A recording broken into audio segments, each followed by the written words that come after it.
That's a good one. I'm gonna start. She says she wants. She says she wants. She says she wants. She says she wants. All right, hold on. Let's clap ourselves in real quick. Let's do it. Are we recording? We are. Okay, yeah, we're recording on that, and we're recording on that. Beautiful. Okay. Let's do it. All right, 1, 2, 3. Beautiful. All right, so hello and welcome. Hi guys. To the second episode of Dueal for the week. Sorry about the first one. It was a little bit rough because Jordan didn't hit record on the button. Yeah. And I like we had a really good conversation. It was amazing. It was literally the first episode of season 2 where we had a really good conversation. And then we looked down and we're like, oh, we weren't recording. Yep. It was like, hey, how long are we going for? Like, it's God like, damn it. It's like, I fucked up. Shit. I fucked up my one. We were talking about like Jordan getting fired. Yeah, I got fired. We were talking about art. We were talking about relationships, me trying to find love. Yeah, it was a fucking good one. But like we can attempt to bring it back, or we can just pivot and do something else. We can pivot and do something else. Yeah. So I don't know. I guess Oh, by the way, I'm Trey. I'm Jordan D. What's going on, guys? I guess. We could pivot, and maybe we could circle back to what we were talking about earlier. We can go deeper into at it. some point, but I guess my initial thing is, as we always like to start with, is how are you doing? I'm a little bit sad. Because we didn't record the first one, or just in general? Technically, no. I'm actually very happy. Okay. To kind of restate what we were saying, Sure. Now on recording with better audio quality, not just GoPro mic with fucking shit going on in the background. As much as it sucks getting fired, and this could be a shorter episode, this could be a longer episode. Who knows where we're gonna fucking go with it? But yeah, it's all good. As much as it sucks getting fired, for my soul, mm-hmm. It is going to be so much better for my spirit, because I feel like it will open up so many more doors for me to be creative and for me to actually like you said, pivot, to new directions. It's not that I'm out a job. I still have a job technically. It would be nice if I still had makerspace to kind of subsidize a little bit. It's here nice and we there. all have makerspace. Yeah, no, seriously. Yeah. But I'm just gonna there you go. as much as I love my girlfriend, I gotta have focus. I need to focus myself. Yeah. But yeah, no, it was like kind of what I was saying initially, where when you told me that you got fired from that mental health job or whatever it was, I was just like, oh, good. No, seriously, you walked in and it was like, awesome. Yeah, no, because like I can tell, like I said, talking to you earlier, I can tell it was taking a toll on you. Oh my God, yeah, like emotionally, physically, mentally, everything. I was dying. And you were even before going back for your one and last day. Yeah, I was. To restate, I left for 2 months on a mental health break, damn near a vacation. Came back for 1 day. And then got fired today, which is the next day. Yes. So that was the timeline. So but now I'm back on a vacation. Yeah, no, because you're telling me for a grip, and I think you might mention on previous duels where you're kind of dreading every little bit just going back to work. Yeah, not all days. Even though obviously like you need money, I need money, we all need money. Yeah, but at a certain point in time, I was literally just doing it for the money. For the monies. And it wasn't even that much money. Like, since I'm fired now, I was making like $17 an hour. Like, that's for what I do and for the amount of work and time and effort and knowledge that I have about this, as much of not knowledge as I was or as green as I was, I should have been making at least like 18, 19, 20. For sure. Yeah. There's different places that pay you like 22 to 25, and they were kind of fronting me. Anyway, the fly told me to kind of be like, okay, we can pause it on that. But I felt like I wasn't being valued. The team was fucking amazing. My boss was fucking amazing. The crew was fucking amazing. But I was just not my best self there. Yeah. And there's a phenomenon that goes on within me where if my heart's not in it, I will not give my 100%. It will literally start at about 95, and then eventually it will just taper down to 2%. That's kind of how I am too. Yeah, where it's like if my heart's not in it, I just like I stop. Yeah, it's like it trickles down where it's just like and you try to keep it up, or the battery starts to go out. That's a great where it's just like I start at 95, but then each time it just like, and then once I hit that 50, it's like, oh shit. Yeah, exactly. Now we gotta make a decision. It's like I can kind of it's like I can kind of tell once I hit that benchmark where I'm just like, okay, do I want to? And that was kind of where I was at with the last job I had like a year ago, where I think I hit, to put it in that metaphor. Yeah. I hit like 43%. Yep. To give a very specific number for some reason. And then I was just like, shit, do I just kind of rock with this? Mm-hmm. Because the money was pretty good. I'm sure. And the benefits I was getting was also pretty nice. Yeah. So I'm just like, do I just rock with this, and then hopefully I can be able to recharge a bit, or do I have vacation. to make a decision where I'm just like, do I have to just kind of up and just be like, get a new phone, basically. Yeah, essentially. Get a new battery. Get a new battery. But and that's basically what I did. It's just like I just got a new battery, and then now I'm doing pretty. Now I'm just like I'm operating at a steady optimal battery life. I don't know where the fuck this battery metaphor is going. No, but it works really well. Yeah. Because your work equally has to recharge you. It can't just suck your soul out. Very much. Yeah, because then you become soulless, and then that's just not a fun time. Yeah. It worked like there are very few people in this world, at least so it seems, that love their job. And I think that, like, let's just say 90% of people who actually do. No, it's I thought it was the same truck that came back. I have to take out the trash. I'm not going to do it. The trash isn't that full. I've been alone for like a week. It's okay. The same amount of people who, let's say 80% of the people who love their job, have probably created it on their own. Probably on their own terms. Yeah. And they love their job. But I feel like all of the jobs that are kind of prescribed to us or that we're supposed to do, or Starbucks or whatever, people tend to dread. It's interesting you brought that up, because actually a few days ago I watched this really interesting video on YouTube. The name of the channel escapes me a little bit. If I find it, I'll send it to you. Sure. But it's basically like it's basically talking about how short your life really is, where it basically did it in like this numerical sense where okay, you work a 9 to 5 Monday to Friday. Yep. And you basically subtract that from your life. Yeah, exactly. And then so you subtract, like, basically it was like typical life expectancy is like, we'll say 80 or something like that. Years. You subtract the first like 18 or 20 just because you're a kid and you go to school and like you have to go do that shit. And then so basically your baseline, your starting base is like 20, like we'll say 24. Yep. Because that's typically when people's careers or like jobs like start to take off a little bit, like post graduating college. Yes. So then it's like, and then also subtract that the quality of life really dips once you get past your 60s, because that's when like previous like you either start developing disabilities or like health conditions, or pre-existing health conditions get worse. Yeah. So we'll go ahead and subtract like another 10. Sure. And then also subtract the amount of time. So like say you work in, so like going back to say you're working 9 to 5. Yeah. And so you subtract how many like years from that. Yeah. So then it goes down even further. Yeah. Also subtract the amount of hours you spend time sleeping. That's a big one. Where majority of your life is going to be spent sleeping. Yeah. Which is like the cousin of death. So it's like basically prepping you for it. Essentially, man. So then subtract that. And then it just kept subtracting until it's like, so basically your best years are like maybe less than a decade. Damn. Of your life. So we have like 10 years. But the point it was making was that if you spend your waking life right now just dreading your work week, but then also basically only looking forward to like living for the weekend. Yeah, living for the weekend. That's a shit life. That fucking is. Cuz like you're cuz like you spend the majority of your time, cuz basically it was like you spend the majority of your time looking forward to just 2 days out of the week. Yep.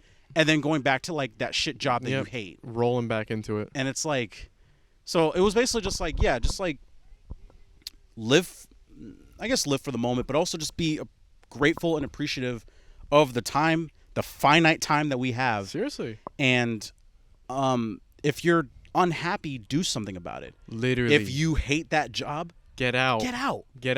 What do you have to lose aside from maybe some monetary healthcare? No, seriously. And I had to make that decision too. And I think I talked about this before. Potentially. In a but if you wish to rehash. Sure. Because I feel like this kind of like basically where you're at too. Yeah, I had healthcare, and now I have to figure out healthcare. Yeah, essentially. And it's like, I don't have that anymore, because like I was technically getting that when I was working at this other full-time job, but it wasn't what I wanted to do. Yeah. And I've realized this about myself, where I'm very much a visionary. Yes, you are. Not to you very be much presumptuous, but are. yeah, and it's just like that's not, or it's like the menial jobs, like that's not what I want to do. I feel like that's it's just it's such a waste of time. It very much is. So it's like, and now I'm doing stuff that's like I want to do. Exactly. Yeah. And I feel like this is like a beautiful time for you, where it's like now you get to do the stuff that you want to do. Yeah. And then it's just a matter of just getting paid for it. Literally, dog. Yeah. Literally. And that's why, also to circle back to our earlier conversation before we realized we didn't record. Yeah. Well, that's why you're totally good. Yeah. But that's why I have been thinking heavy about making work that's marketable. Yes. And also just like having my artwork be more accessible. Yes. Because there is an audience, or I have developed an audience that appreciate the work that I do, and I want them to have them. Yeah. Where it's like I want them to have some of the work, because people are interested, and I can't just constantly hoard work. No. Because then it's just like, well, then what purpose does it serve? I think you said it would make you a hypocrite. Yeah. Yeah, it would make me a hypocrite, because I always talk about making art accessible to everybody. So why am I not making my art accessible to everybody? Exactly. So it's something I've been thinking about heavy lately. No, seriously. Yeah. And it wouldn't, and I don't think it's because I think before I had this mindset of I would effectively be selling my soul, or like selling out. Yeah. And I don't have that same perspective anymore. That's good. Or I'm more just like, nah, it's not selling your soul. I mean, it technically kind of is. And but actually, it's selling. It's giving. It's giving your soul. Giving my soul. Gifting your soul. Gifting my soul. Yeah. Because I put my soul into my work, and I want you and other people that I care about to have pieces of my soul. Yeah. Because God forbid something were to happen, if I were just die. You're just deuce out. Yeah. It's like I would want the people that I care about to have some sort of like memento, or some sort of like piece of my spirit. Exactly. That you get to just have. Yeah. We were talking about how each individual, well, to circle it back to what we were talking about. And the beauty is that, and before you get into it. No, go for it. The beauty is that if that were to happen, you could basically just like summon my soul through my work at any point. You damn well like, can. oh shit, what's good? Yeah, you could look at it and be like, Trey, and then it's like, and then hey. you would just I literally just appear, and I'm just like what's good? Anakin Skywalker and Obi-Wan. Yeah, and like fucking, I become a Force ghost. Essentially a Force ghost. Yeah. But yeah, we were talking about how like our artwork is our children, and we shouldn't hoard it. We should let them go and be free. Yes. Regardless of the price or whatever. Because they are in our eyes at least priceless. But if a person wants to put a price on it, that's more their beef than it is ours. And I was thinking, like, is it really selling out? I feel like you have to make the decision. I don't think so anymore. Yeah. Yeah, I feel like you have to make the decision to sell out. You have to make the decision to make work that appeals to the masses. For the sake of the masses, not for the sake of yourself. Because you can make work that appeals to the masses. Like gentrified meat probably appeals to more masses than, my paintings do or my sculptural works do. Yeah. And that's not the reason I made it. I made it because it's literally memes, and I'm just like doodling over memes and putting gentrified meat and putting in the fucking Mona Lisa and shit like that, which is pretty good. Good. And more of like the comedy and the joy that it comes from that. Yeah. I'm not making it because it's gonna make money, or at least that's not the idea, but the purpose of it is just to kind of see where the natural progression of it goes. Sure. To watch my child that is gentrified meats fucking evolve. Yeah. I want to see exactly like where it takes it. And that can be parlayed into, hello, yes, nice to hear from you too. And that can be parlayed into, the artwork that we all create in general, Yeah, and I think, like I said, my perspective has changed where I'm still making work that satisfies my soul, which is good, and then also having the willingness and openness to give it away. Yeah, because just because I feel like that, I don't know, I feel like that's just the natural, or I'm starting to think that might just be the natural progression, that it has to exist outside of myself. As in, wow, yeah, that's a good one. And I think that's like the purpose, or at least for me, I'm starting to realize that's like the purpose of my art, or really any art, but just my art ultimately, where it's like it can freely exist outside of myself. Yeah, dude.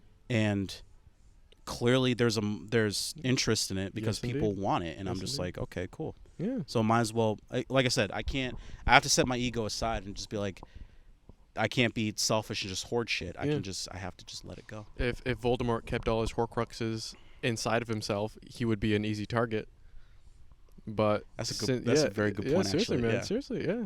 So the more of your soul that you have spread over the world and maybe greater cosmos, who knows? Right. The more of yourself is out there. Yeah. And that's cool. Yeah. Because you could touch a place without even touching it. Right. Physically.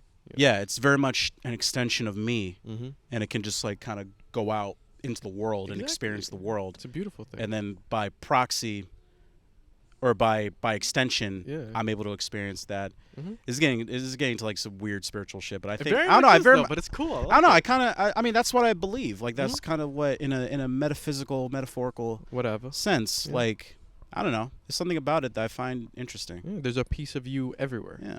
And equally, there's a. That's piece very of much everywhere. my religion. I think that's yeah. Oh, fuck with that. I fuck with that. That's a fucking sick. It's fucking sick. But yeah, no, thinking that like, and it's really cool because if we use a children metaphor, you get to see your children kind of like grow up and make friends and like talk to people, but talk not talk to people, but like. That's a good one. Like your metal sculptures, like talking to people and having them have reactions to it. You see? That's a fucking good one. Yeah, no, seriously, right? Yeah. Yeah, man. Yeah. It's fucking beautiful. And I equally find my art to be my children. Yeah, no, seriously.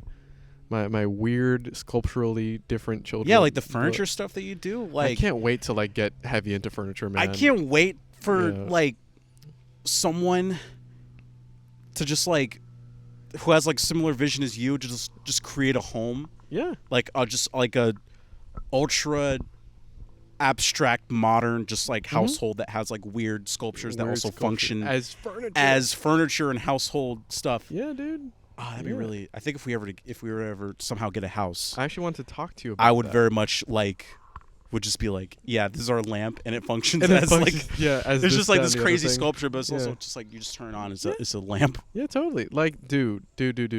Like, if you still want to, when we move in together, holy shit, our apartment or wherever the fuck we land, it would be it's gonna be cool. ridiculous. It would be a museum. It would be a fucking museum. Very much. Yeah. Sell it as a museum. This is where they first made love to the walls. Jesus. Exactly.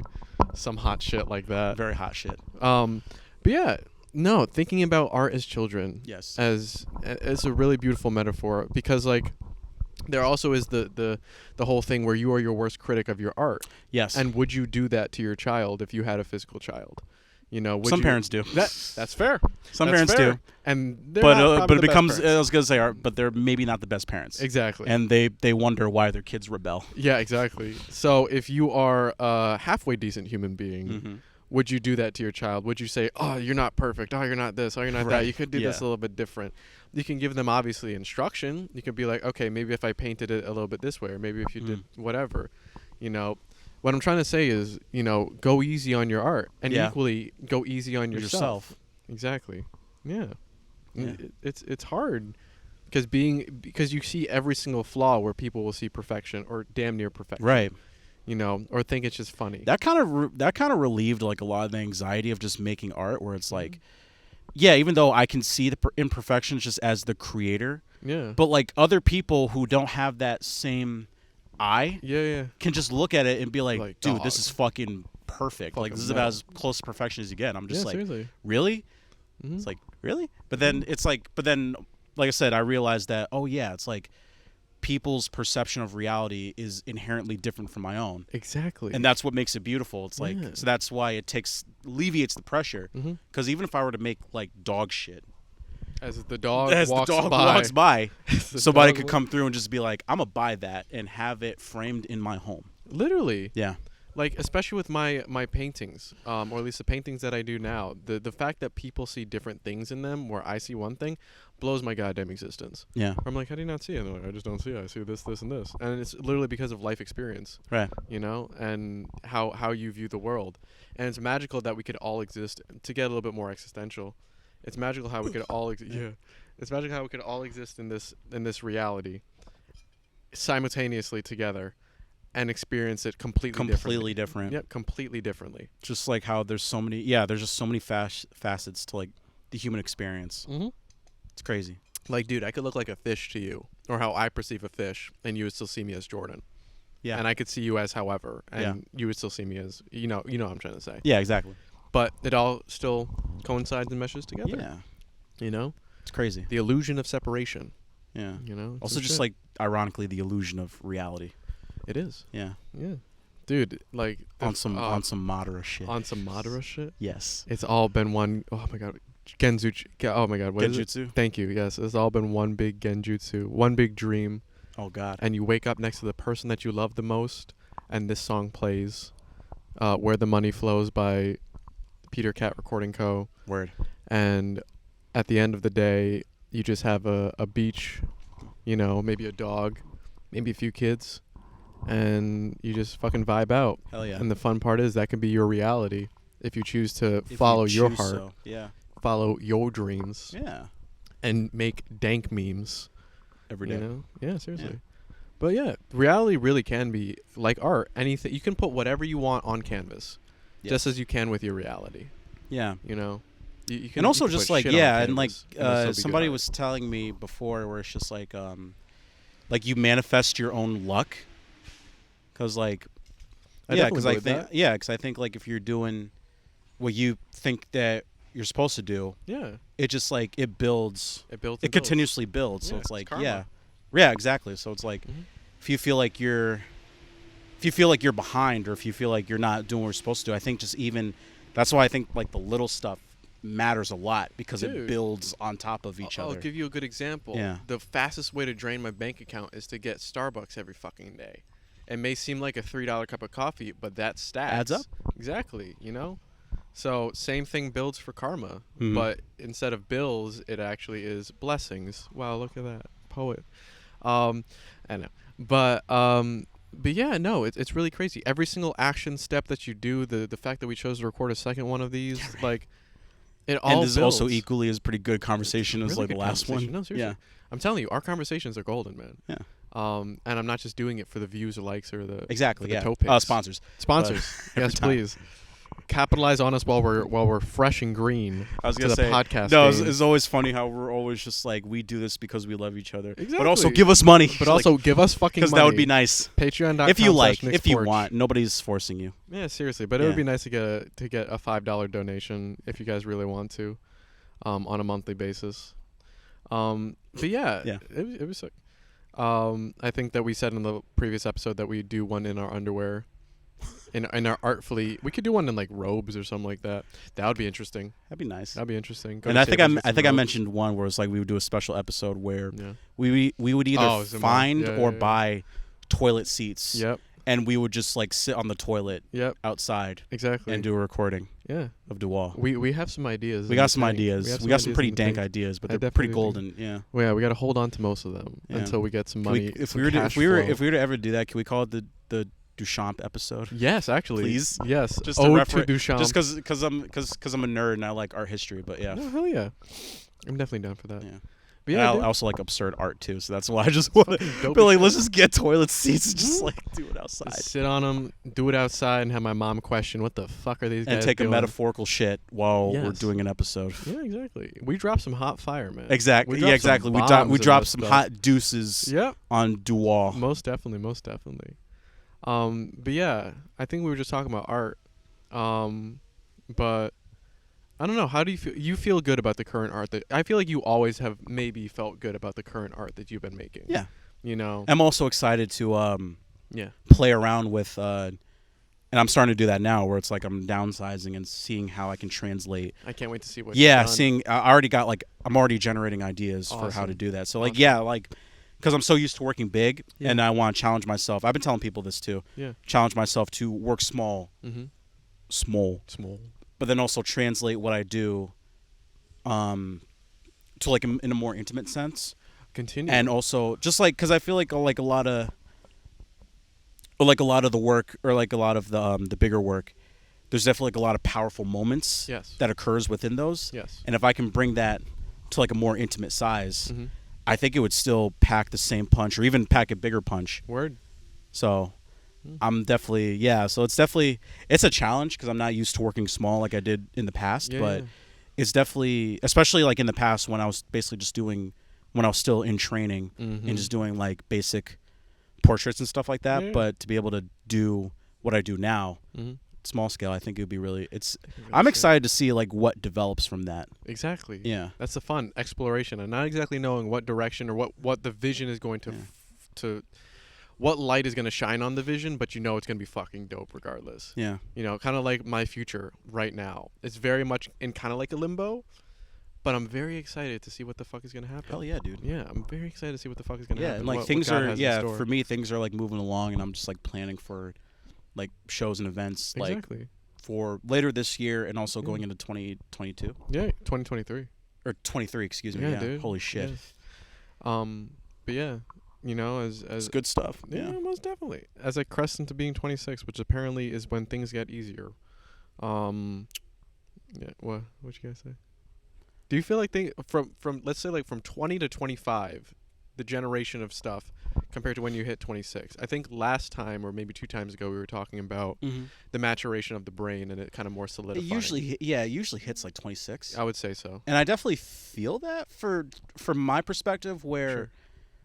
I think just to kind of put it in my perspective, I definitely feel like things are falling into place. Mm-hmm. Like I'm not quite there yet, but Yeah. it's like, and I've spoken this to you like couple times before, where things don't feel as Up in the air, kind of. they don't feel as up in the air, and they don't feel as hectic as things were before. Sure. We're not.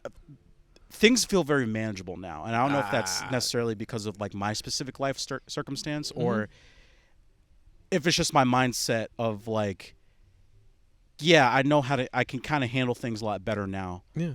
As opposed to, I think perfect example is like what I was talking to you earlier on the unrecorded episode where I was half recorded episode where I was talking about how this person I was seeing, she basically I reached out to her and she basically said that this person I was like basically dating, and how she basically said we're better as friends. Yeah. I feel like if I was younger, I wouldn't have handled that quite as well. You would have taken it a lot harder. I would have taken it a lot harder. I would have gone to like my sad boy phase, my sad boy kind of thing. Yeah. But I think now I'm just like awesome. Yeah, sick. Just because she's a really cool person. Mm-hmm. And our lives are very different, and it's somewhat questionable if we would have maintained like some sort of like romantic relationship. But I think the fact that that we're both at least open to it, and also the fact that knowing now that it wouldn't work, or knowing now that like this is what our intentions are, it's a fucking great feeling. No, seriously. I mean, and also like rejection stings regardless of like how you feel. Yeah, as you were saying. Like there's still like a little bit of sting, but it's not like I said, it's not as like as oh my god, like this is like the worst thing. If I was like 22, or younger, or compared to like now as I'm nearing towards 27. Yeah, seriously. Yeah, and I also just think that also comes into my approach to dating now, where I'm not like pressured. I don't feel pressured to like be like, oh man, I gotta like find. It's like and like what you were saying earlier, where it's like you kind of just have to let it naturally go. Yeah, you know, because I'm sure, because you also said too that like when you first met Angelica, like you weren't, you were just like, oh, she's a homie. Yeah. But it's like you were. That's what I thought it was going to become. Right. I thought we were just gonna be really good and friends. then now it's like you guys are a really great couple. Yeah, And it's we're like you vibing. were, but it's like you were ready for that. Exactly. Even if you weren't, even if you didn't think you were ready, you were just naturally. That's how it naturally progressed. Exactly. So I think, as far as like hitting that age range of like 26 and above, encroaching 30s, I think it's just you. Again, from my perspective, and I don't know if anybody else can attest to that. Her in like my age range or a little older. Yeah. That. Things just seem a lot more manageable. Yeah. Yeah, where it's just like I feel like, even just talking to people. It's just like just naturally talking smoother. Yeah. So you're not like all like this. No, it's just like and I definitely I believe that part of it's like an age thing. And also like if you have like social anxiety, like that's also something equally a factor. That's equally a factor, but Yeah, before it was like I was never like the big social kind of guy, and now I'm just like self-confidence. Yeah, it's just like I feel more at home within myself. Beautiful. And more just comfortable in my skin nowadays. Beautiful. Versus before, where it's just like the littlest thing would seem to be like this monumental. Yeah. And maybe that's just to kind of give you that perspective. I appreciate that, and I can see that definitely happening, like me getting fired and me immediately seeing the bright side. And of you're it. just like, and yeah, it's not that big. Yeah, it's just like, oh yeah, it's actually a pretty good thing. Exactly. Yeah. Oh, look at that compared to, oh my God, my life is over. Yeah. My mom's gonna kick me out. All this, and then diving down that rabbit hole of negative. Right. It took a while, but you can actually train your mind to see the light, to see positive. Yeah. You know. Right. And it's fucking amazing, because I'm just like, well, that means I get more time. That means I get to do And you stuff. just feel a lot lighter. Hell yeah. You dude. feel way light. Before I felt very heavy. Yeah. In the past.